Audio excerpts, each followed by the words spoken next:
Hi, I'm back again and I'm ready to demonstrate a program that uses JavaScript, and you'll be provided with both of these web pages. The first one we're going to look at is called temp conversion 1, and I'm going to do several variations on this same problem. So once you get familiar with it, you'll just keep adding to your knowledge base. But the initial web page that I want to look at is temp conversion 1, which you'll pick up from Moodle when I get the website set up. And I'm going to open it from my file system with a browser. I'll just use Firefox. And when I do, you will see that some of the page content is developed using HTML5. And some of the page content then is going to actually use a combination of HTML5 and JavaScript. I'll use HTML5 to define the form elements, the actual text boxes and the buttons, but then the buttons will be designed so that they, when clicked, will call up JavaScript functions. So let me show you real quickly how it works from the user's perspective, and then we'll analyze the program code. So I'm sure you have seen these formulas before in a high school, probably in a high school physics class, and I couldn't remember exactly what they were. It had been years since I'd actually worked with this, doing the computation, so I just looked it up real quickly on the internet to make sure I had it right. So I have a formula that I use in the JavaScript to take a Celsius value and convert it to the corresponding Fahrenheit value, and then I also have another formula that I use in the JavaScript to take a Fahrenheit value and convert it to the corresponding Celsius value. So this is what this program does, and as we then interact with the web page itself as a user, I have a text box where I can click, and I'm supposed to enter in a Fahrenheit value and convert it to Celsius. So if I put in a value of 212 Fahrenheit, it should convert to a Celsius value of 100, and it doesn't. It pops up an alert box, a message box that says, "You do it." So sorry about your luck, but you're going to have to write this part of the JavaScript code. I will show you the other part. So the other function is converting from Celsius to Fahrenheit. So if I put in a value of 100, it should convert to a Fahrenheit value of 212. And when I click the button, it pops up a message that says 100 degrees Celsius equals 212 degrees Fahrenheit. And I'll say OK to that. So I have one part of it coded, and I will demonstrate that. I've left the other part for you to code. All right. So let's take a look at the actual program code. And I'll just close it up in the browser, open it with Notepad. Now I could use Expression Web to get in here and make editing changes, or I can use Notepad. It really doesn't matter. Any program that allows you to access the source code and make changes and that saves it as pure ASCII text is perfectly fine to use. Sorry, I had to take a little drink. My throat's getting scratchy. Okay, so let's take a look at what's going on here in the web page. Now, you've already had a quick primer on HTML5 and CSS, so you should know what the doc type tag does. And so continuing on, you see the opening HTML tag, the head tag, the title section, the meta tag that specifies the encoding scheme. All that was covered last week. That is nothing more than standard HTML5. Now, where things are different is starting with the opening script tag and going through the closing script tag, where within the head section I've included a script section, and within the script section I have placed JavaScript code. And in fact, I had the JavaScript broken down into two organizational units called functions. In the previous part of the lecture, one of the terms, key concepts that I pointed out was that procedural languages organize the imperative paradigm into organizational structures called procedures or functions or methods or subroutines, depending upon the language. And in JavaScript, I said we'll be using something called a function. So as I look at this first function, what does it contain? Well, it contains the JavaScript code necessary to perform the task of converting a Celsius value to the corresponding Fahrenheit value. And I have that separated out from another organizational unit, which you're going to develop, that will take a Fahrenheit value and convert that Fahrenheit value to its corresponding Celsius value. So this is just done to, keep things organized. Keep things organized, primarily by the tasks that need to be performed. All right, so I have two functions, and those functions are placed in the script section, which is placed within the head section of the web page. I'll come back and talk about the details of this program code here in a moment, but I want to give you the big, broad overview of this before we get mired down into a tremendous amount of detail. So as I continue on, the body section is pretty much, what you have seen before, up to the point where you see an opening form tag. Now, how do I create a graphical user interface where I can put in text boxes and buttons and pull down lists and all the things that a user could interact with on a form? I do it in a form section. Okay, so that's what my form section is really for, is to develop the graphical user interface part of the form. And what I did in creating the graphical user interface is I set things up in a table so that I could get nice, clean, columnar alignment. And I have two rows with two columns. And in the first column, I provide a text box, and in the second column, I provide a button to interact with the JavaScript.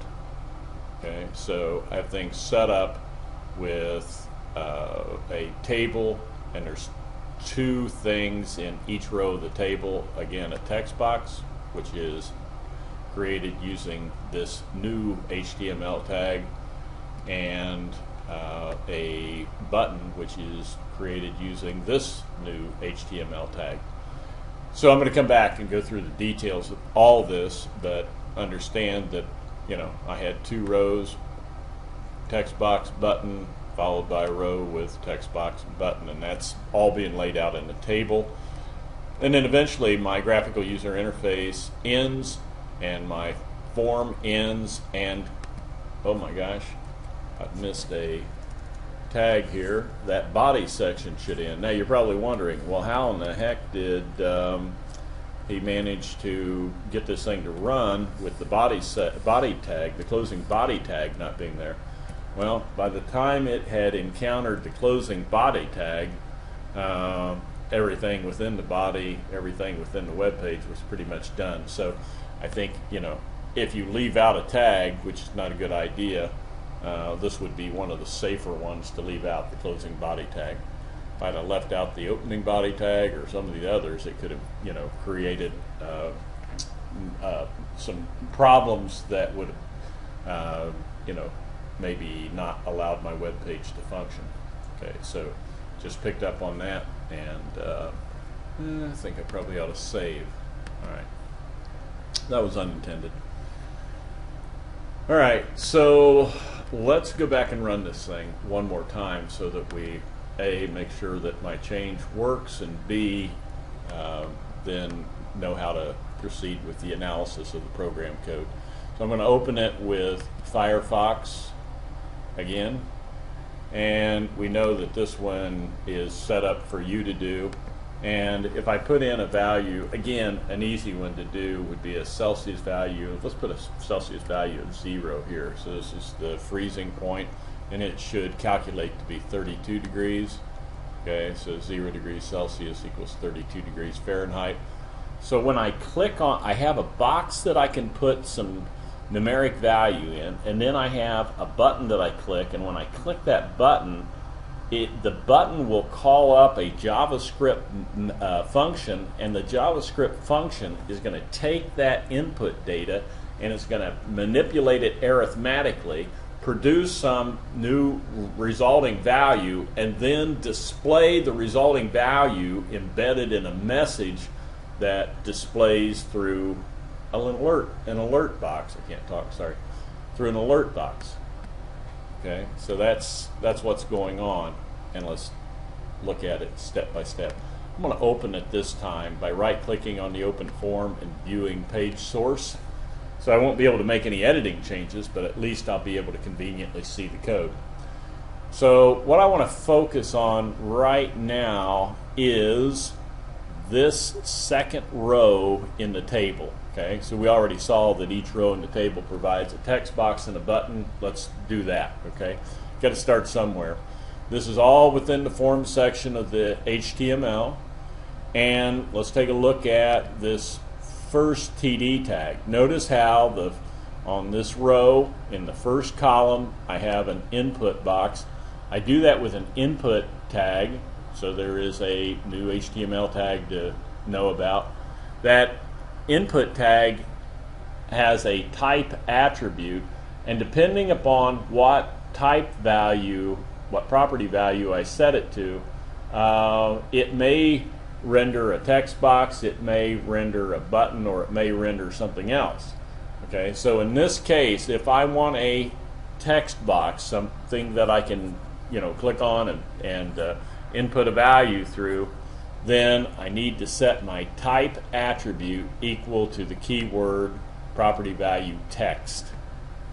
That's one attribute. I'm also going to need to refer to that data, so I need to give it some identifier. I need to give this text box some identifier. There's two text boxes on the form, and I need to reference those individually. I have to have a way of indicating which text box I'm talking about, and so a second attribute that I'm going to use is the name attribute, and I'm going to give the text box a value that is descriptive. Now, the keyword text as the property value for the type attribute is a reserved word. I've got to use text. The property value cell input that's associated with the name attribute is programmer defined. I can call that anything I want to, but it should be a descriptive name, and since this is asking for Celsius input that can be converted to the corresponding Fahrenheit, I've chosen to very succinctly call this cell input using camel case notation. Okay, camel case notation was talked about previously. If you don't know what it is or can't remember, go back and review the videos, or you can Google for camel case notation. Alright, so that's what the input tag needs to look like in order to create a text box. Type equal text, reserved word, name equal something descriptive so that you can refer to that particular text box later on in the program code. And the only thing that's complicated beyond that is I have this as part of a table, and I wrap it up with TD tags. So if you know how a table works, that should tell you that the text box is going to be in the first column of the second row. Then on the second column of the second row, I use the input tag again, except this time I use the keyword property value button for the type attribute.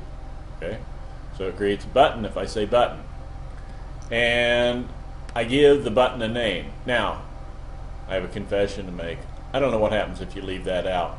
Okay, I went back and reviewed some program code that I'd written years ago before I started doing this, just to refamiliarize myself with some of the JavaScript, because I haven't worked with this in years. And I noticed that on my buttons I used a name attribute. I don't think it is required, but because I didn't really want to, complicate things for myself, I went ahead and included it. It's not going to hurt anything. You may be able to leave it out and it works fine. Something for you to investigate, I guess. Then there is yet a third attribute called value, and value has to do with what appears on the button face. So whatever you provide in the way of a descriptive property value here, these property values are always framed inside of double quotes. Whatever you put inside of double quotes there is what will appear on the button face. So I tried to keep it as, as minimal in terms of text as possible, but it could have been more descriptive than what I did there. I could have said Celsius to Fahrenheit and spelled it out. I just abbreviated. Now, in addition to that first part of the input statement, okay, there's something else, and this is the real magic behind making it work. There is something called an event handler, and this is how you get the button to do something, okay? And there are a number of events that these various objects can recognize. A very natural thing for a button to recognize is a click from the mouse, okay? So there's an on hover, there's a mouse over, there's, a number of different event handlers that can be wired into this thing, but the one that's going to be most frequently used, and if you see how one event handler works, they all work basically the same way except they have a different keyword. But in this case, if I want the button to respond to a mouse click, a left click with the mouse, then I use an on-click event handler, and I set that event handler equal to something, and that something that I set it equal to is a call to my JavaScript function. A call to my JavaScript function. This is where one part of the web page talks to another part of the web page. This is where one language talks to another language. This is where the HTML is going to talk to the JavaScript. The JavaScript is organized into functions, okay? So I'm going to leave that highlighted, but I'm going to follow my mouse pointer up here. There is a function that I've written here called convert cell to var. Convert cell to var. And then inside of it, up here, I include a parameter, and that represents data that is being sent to the function whenever it gets called up. Real important concept, parameter.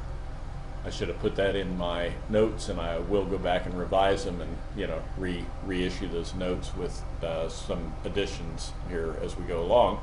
But understand this. This is through the on-click event handler. This is where the button is going to call up the JavaScript. It calls the JavaScript up by its function name, convert cell to var, and then it has the ability to send it data in the process. When it calls it up, it can give it some data. What data is it going to give it?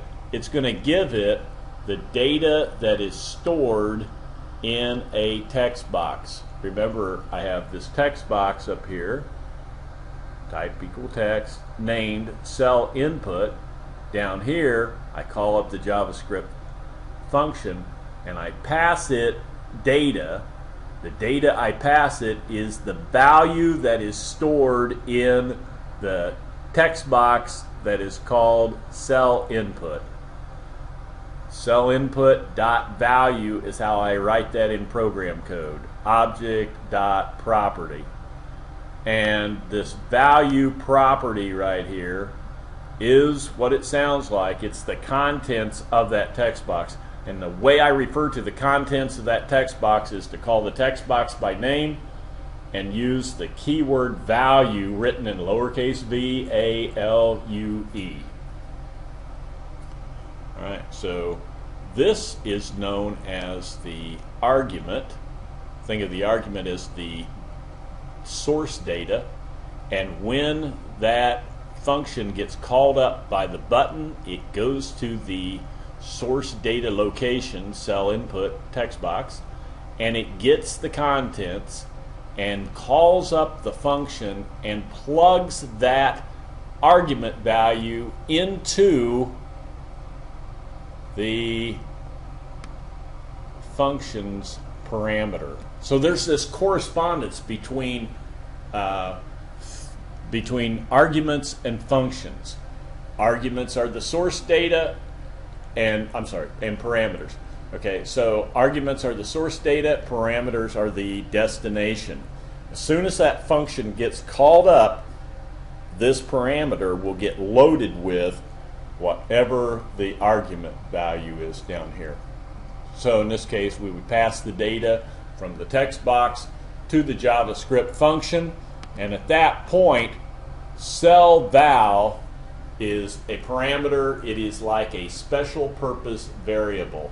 It is a reference to a RAM storage location where data that is being used by the function can be stored as the function executes. The data is being stored with the program instructions in primary memory. And so cell val, maybe, what did I put in? Value convert cell to, so I think I put in maybe a value of 0. Let's pretend 0 is the argument value is the value that's in the text box. Then that means that cell val is going to be set to 0 as soon as the function gets called up. Then within the function I have a block. It opens with an opening brace and it closes with a closing brace, and in between is logically related code. And the first line of code is what's called a variable declaration. This is how I create these identifiers that will eventually reference primary memory locations where my data can be stored as the program is executing. So I tell the subsystem, hey, set me up with a chunk of memory, and I'm going to refer to it as far, and you can call it, you can use any memory address you want to, but anytime I say far, go to that memory address and either get some data out of it or put some data into it, depending on how I tell you to use that memory location. So in this case, I declare a memory location called far, and in the very next step, I take the value of my parameter and I use it in an arithmetic expression, and I crunch a Fahrenheit value given that Celsius input. I crunch the corresponding Fahrenheit value, and I store that newly derived Fahrenheit value in a memory location called far. At this point, the computation's been performed. The conversion from a Celsius value to Fahrenheit has occurred. That value is stored in primary memory at an address that can be referenced in my program by the variable name far, but the value is sitting in memory. It's there. People like me and Superman, who can look into the computer and see what's stored in the circuits, can see it, but for you mere mortals, there needs to be some way to take that computed value and make it available to you, and that's what the next line does. It displays a message box using the alert statement. Now, the alert statement. The alert statement, the way you get the JavaScript to fire off a message box, begins with the keyword alert written in lowercase. It's case sensitive. Then there has to be an argument provided within the argument list. If you've taken the CPSC 1100 class and you work with functions in Excel, then some of this may be somewhat more understandable, and the idea of an argument is not going to be a totally foreign concept. On the receiving end, already written into Excel, you had these functions and we would call up the function equal sum, and then in parentheses provide argument or arguments. Those arguments got passed off to the Excel functions and plugged into parameters. Excel was structured in the same way under the hood. But I don't want to go off on a tangent because not everyone's taking the CPSC 1100 class. So you will have to learn it in this context alone if that's the case. And what I have is a alert statement that has an argument list, and that argument list needs to be whatever it is I want to appear in the message box. And what I want to have appear is a message. And in order to make that message work, I have to join several things together. I have to concatenate, okay? I'll come back to that term, concatenate, C-O-N-C-A-T-E-N-A-T-E, concatenate. You can look it up and do a Google search on it. Concatenate means to join things together, stick things together. And what I want to stick together into a message is whatever the actual whatever the input parameter value is, so pretend that's 0, then the message would say 0. Now, the plus operator here is what's known as an overloaded operator. That is to say, it will perform two different operations depending upon the context in which it's being used. Sometimes it performs the operation of arithmetic addition. Sometimes it performs the string or character operation concatenation, joining. In this context, it is concatenating. That's a concatenation operator, and it is going to take the 0 that would occur, stored in the parameter value, and it's going to add it to a string, going to join it with space, followed by degrees Celsius, space, equal, space. So it'll say 0 degrees Celsius equal, then it adds more to it, concatenates more to it. It's going to take whatever our computed value is, which would be 32, and up to this point it would say 0 degrees Celsius equal 32, and yet it has to join something else. This last part of it, what's contained within double quotes, known as a string literal, is going to join this string literal space degrees Fahrenheit to create a complete concatenated message of 0 degrees Celsius equal 32 degrees Fahrenheit, and that's what's going to show up in the message box. So provide that second row input box with a value of 0, when you run the program, and see if it doesn't fire off a message. When you click the button, see if it doesn't call up this function, pass the 0 to the parameter, do the arithmetic that I described, and then generate a message that says 0 degrees Celsius equal 32 degrees Fahrenheit. And that ends the function. I told you this was non-trivial, okay? So what kind of things have we seen in here? We've seen that each one of these JavaScript coding units, known as a function, are written in such a way that the first line, which is known as the function header, the function header begins with the keyword function, written in lowercase always, followed by the user-defined name. So this is going to perform a task which suggests that there's going to be an action. So my suggestion is when you name these functions, and that is a programmer-defined identifier right there, convert to cell to far is a programmer-defined identifier. Since there's going to be something performed, there's going to be something done, since an action is going to occur as a result of calling this up, I would suggest that you name these functions so that they have an English-like, verb-like name. Okay? So convert Celsius to Fahrenheit, and then we pass the Celsius value to be converted. So that whole thing is the function header. Begins with the keyword function, followed by a programmer-defined verb-like name of our choice, followed by a parameter list, which begins with an opening parenthesis, and then I can put one or more parameters in here. And I can name these parameters whatever I want to.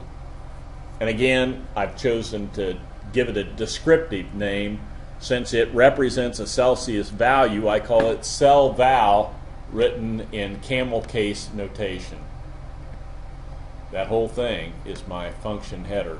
Now, I am apt to call this a method header because a method and a function are very similar, except other languages call them methods, and I do most of my programming in languages that use the word method to describe something very similar. So if I, from time to time, say method header, I really mean function header. I'll just, qualify that right now.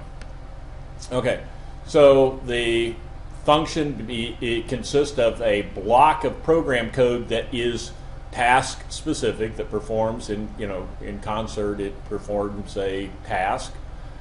In this case, it declares a variable first thing. That is to say, it's telling the underlying subsystem, hey, I need a chunk of memory. You go find one. You keep track of that actual memory address, but anytime I want to reference that memory location, I'm going to call it var. You do the translation and go fetch what's in there if I ask for it, or you put something in that memory location if I tell you to put it in. But I'm going to call it var. You keep track of the actual physical RAM address.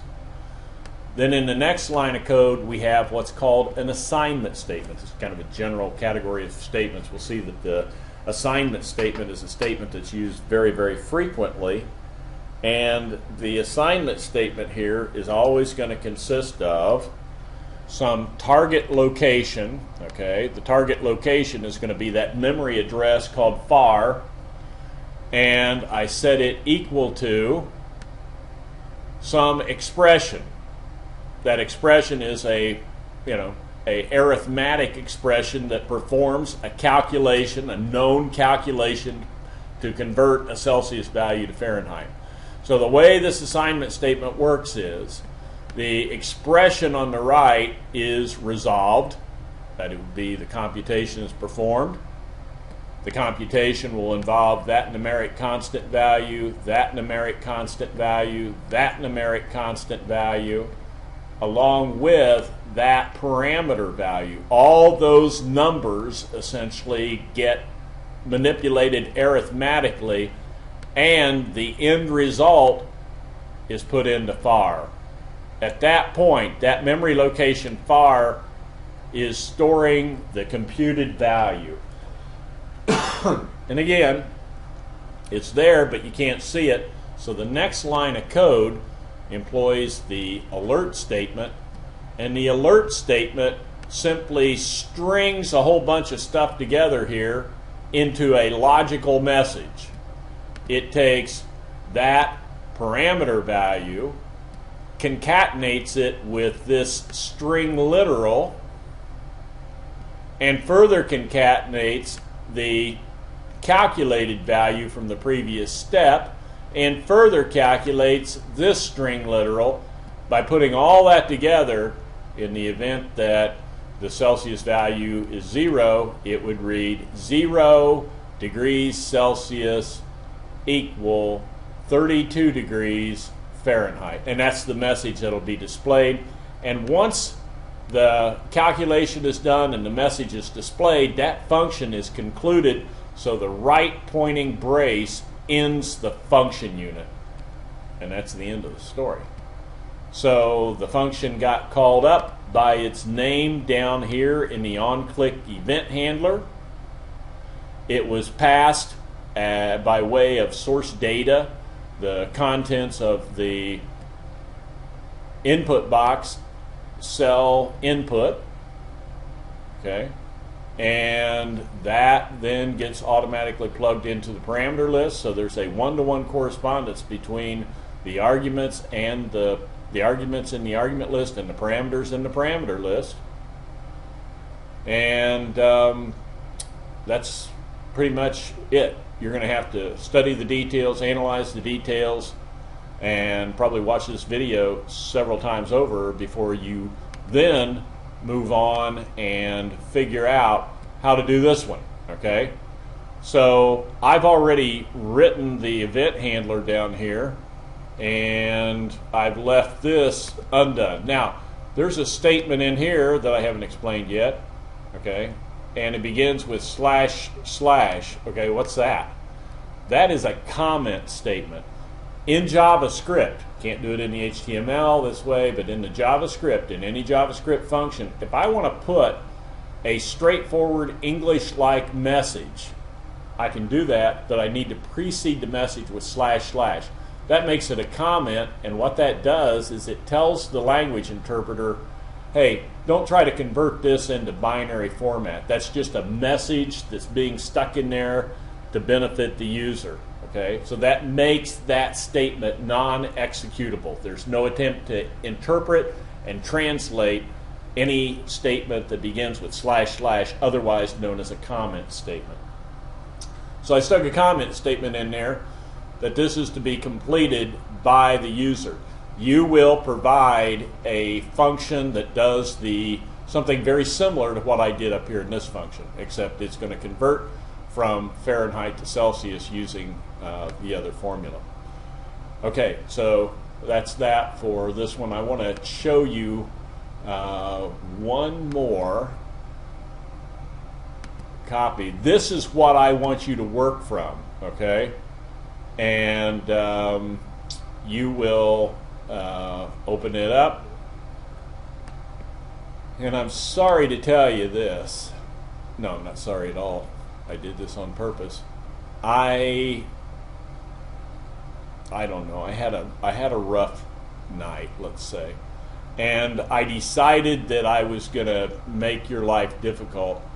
Besides having to write that other function, I've also inserted a bug in here. Okay, could be a syntax error. In fact, it is a syntax error, but that syntax error actually leads to another type of error. Okay, so what the heck am I talking about? In writing the JavaScript, okay, so if I look at the source code, I went in here somewhere along the way. I sabotaged the program code. I did something to this program to make it so it doesn't work right. It's very similar, it's almost identical, but I made some little punctuation mistake in here to foul things up, and I leave it to you to figure out where that error is. Now you may wonder, truly, why does this guy do this to me? You know, I've got enough problems. Well, the thing is, as you program, one of the skills that you have to develop is the skill of debugging, figuring out how to fix mistakes. You're going to encounter problems like this of your own creation, and you need to be able to help yourself. I don't want my phone ringing off the wall, 24 hours a day, somebody saying, hey, this isn't working, only to find out that somebody left a closing right parenthesis off of a statement and thereby fouled the program up. So I went in and I sabotaged this thing. I'm not telling you how, I'm not telling you where. It could be in the HTML, it could be in the JavaScript, it's somewhere in here. You need to go through very carefully and analyze these program statements and figure out where that problem is.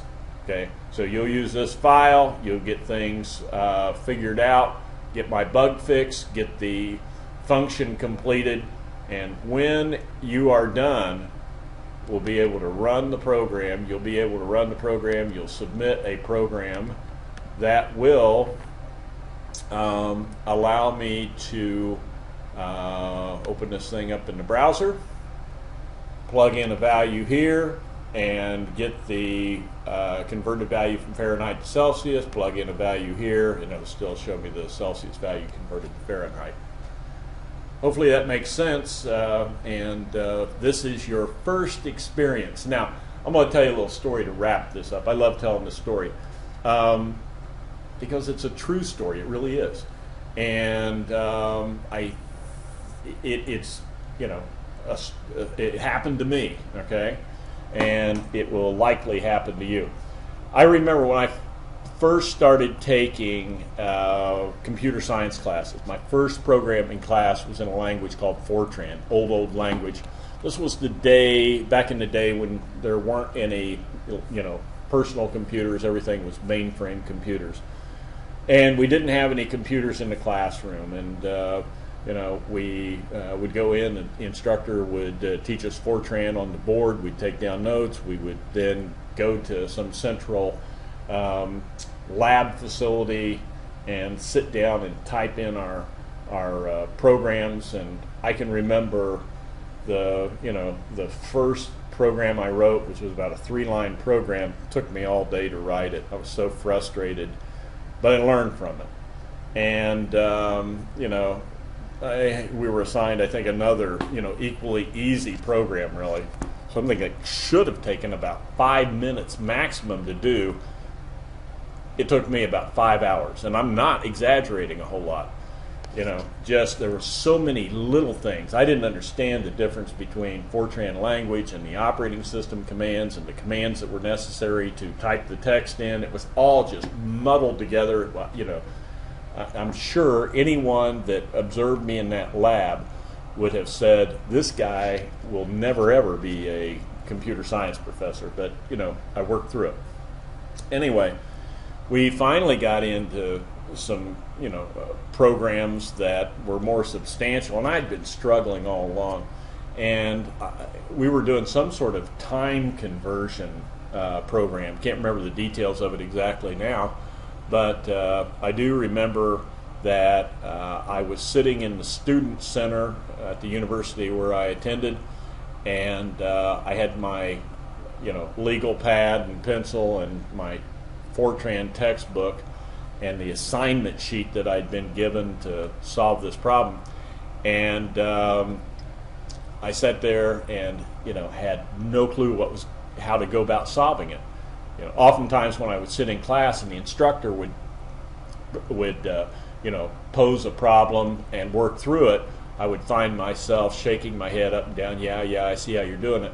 But then given a similar problem, I would kind of freeze up and couldn't quite figure it out, much like if you've ever had problems in math working story problems. But I was experiencing that kind of difficulty, and I wanted to be a computer science major, and I was really getting frustrated. And I remember so clearly going to the student center, sitting down at this table on a hard oak chair, and I decided then and there, and this is a true story, I decided then and there one of two things were going to happen. I was either going to figure out the solution to that problem, or I was going to die sitting in that chair and somebody was going to have to carry me out. I wasn't getting up, I wasn't budging. And I must have sat there kind of feeling sorry for myself and getting nowhere for, you know, an hour or so. And then all of a sudden, it was as though a light came on in my brain, and I understood exactly what I needed to do. And it didn't come as kind of a slow evolution. It came as a flash.